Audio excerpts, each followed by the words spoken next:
Welcome back, everyone. I'm back again talking about, you guessed it, Battlefield 2042, my most anticipated game for this year for obvious reasons. I mean, it looks absolutely stunning. And in this video, I'm going to be talking about the single player component to Battlefield 2042. And while Battlefield 2042 doesn't have a full-blown single player campaign, it does have a single player component that I think many of you will really enjoy, including myself. So I'm going to be talking about that.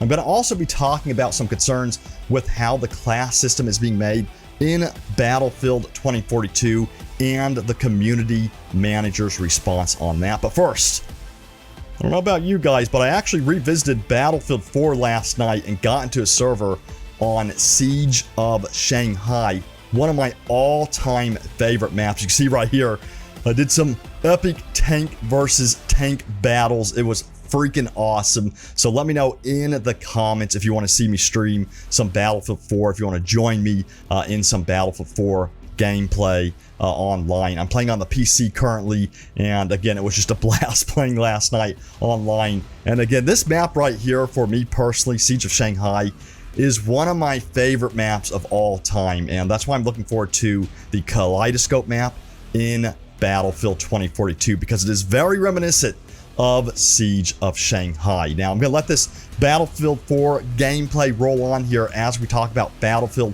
2042, and I'm going to jump over to this GamesRadar.com article, which goes over some really interesting details about Battlefield 2042's single player component. I'm going to start off by reading right here. So it says, while it won't have a full fat campaign, it says the following: Battlefield 2042 will offer a single player version of all-out warfare, letting players drop in alongside bots to try the mode solo or goof around with some friends while still earning XP and unlocking new stuff. So that's a big deal right there. So you're going to be able to drop in kind of like you do with Battlefront 2's instant action mode.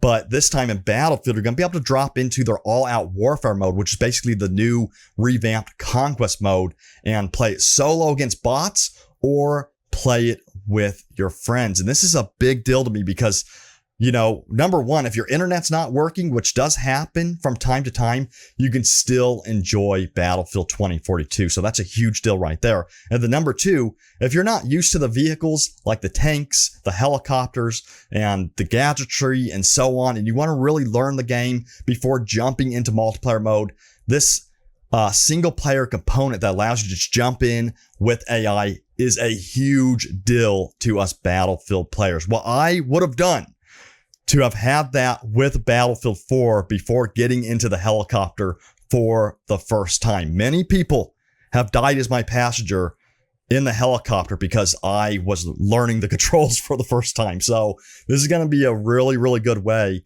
for new players or returning players who haven't played in a while to relearn the systems of Battlefield and get used to those vehicle controls. Now, the article then goes on to say the following here. It says, there's the possibility for players to say, hey, I want to have this experience, but you know, I'm not the most competitive multiplayer person, design director Daniel Berlin says. So we could say, hey, if you want to play this and you want to experience, you can pop in and play solo. Or you can squad up with your friends and you can hop in and play against AI. We have AI on your team as well. And while doing this, you'll still earn progression, unlock weapons, and all of these things as well.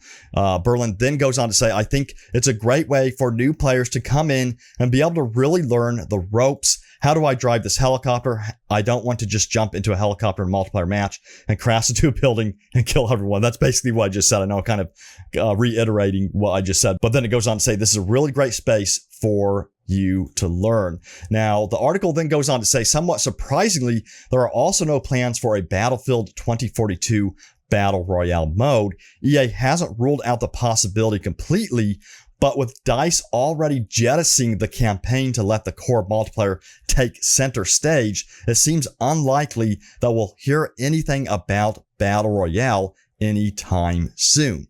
So, what do you think about the game having no Battle Royale? Personally, I'm thrilled that DICE has decided to focus on the roots and go back to the Battlefield roots. Everything doesn't have to be Battle Royale nowadays.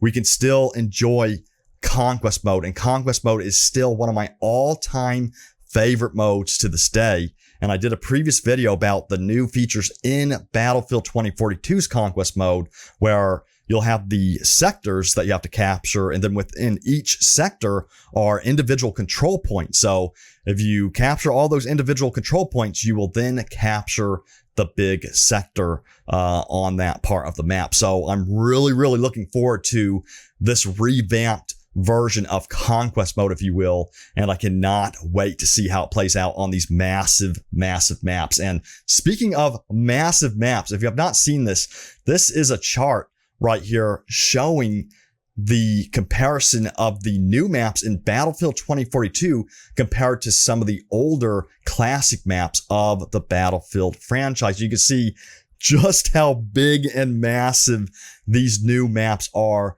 compared to the older maps. Irreversible is going to be mind-blowingly massive in Battlefield 2042. I don't think a lot of people are comprehending just how big the maps are in Battlefield 2042. I certainly wasn't comprehending it until I saw this chart. I couldn't believe that Manifest is that much bigger than Caspian Border. Caspian Border was absolutely massive back in the day, and Manifest is going to be no exception. It's going to be absolutely humongous when we experience it. And I think the way they've revamped Conquest with the different sectors and then the control points within those sectors is really going to complement these massive maps in Battlefield 2042. Now, I'm going to wrap up the video here with one last thing. So if you didn't know, the class system has been revamped in Battlefield 2042. So you'll be able to still utilize very specific gadgets that are only locked to the certain classes, you know, the Assault, Engineer, and so on. But there's going to be gadgets that are opened up to all of the classes, and then you'll also be able to use any weapon with any class now. So you'll be able to take a sniper rifle and use that on your Assault class, which I love. Now, some people are concerned about the RPGs. Like, will we have 128 players running around with RPGs? And this is what Prime Wannabe asked. He said, stopping a team of 128 players to all take RPGs.